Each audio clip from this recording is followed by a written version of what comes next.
ভারত পাকিস্তান চলমান উত্তেজনার মধ্যে এবার পাকিস্তানের পক্ষ নিলেন এক ভারতীয় শিখ নেতা। শুধু তাই নয়, পক্ষ নেয়ার পর এবার ভারতকে হুঁশিয়ারিও করেছেন এই শিখ নেতা।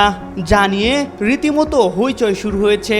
ভারতকে এখন পাকিস্তানের পাশাপাশি মোকাবেলা করতে হচ্ছে এই শিখ নেতাকেও। ভারতের পাঞ্জাবের খালিস্তান আন্দোলনের নেতা গুরপতন সিং পান্নুন গোটা শিখ সম্প্রদায়কে নিয়ে পাকিস্তানের পক্ষে দাঁড়ানোর দৃঢ় প্রত্যয় ব্যক্ত করেছেন তিনি। অর্থাৎ পুরো শিখ সম্প্রদায়ের মানুষ এখন ভারতের বিপক্ষে।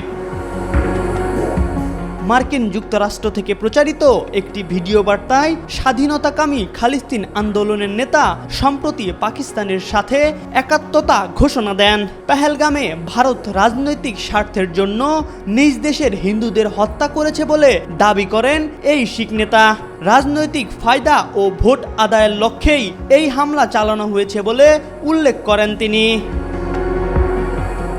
শিখসহ অন্যান্য সংখ্যালঘুদের প্রতি ভারতের আচরণের তীব্র সমালোচনা করে খালিস্তান আন্দোলনের নেতা বলেন, সংখ্যালঘুদের বিশেষ করে শিখদের প্রতি নিপীড়ন সবার কাছেই পরিষ্কার। তিনি ভারত পাকিস্তানের চলমান উত্তেজনার দিকে ইঙ্গিত করে বলেন, এটা 1965 কিংবা 71 নয়, এটা 2025।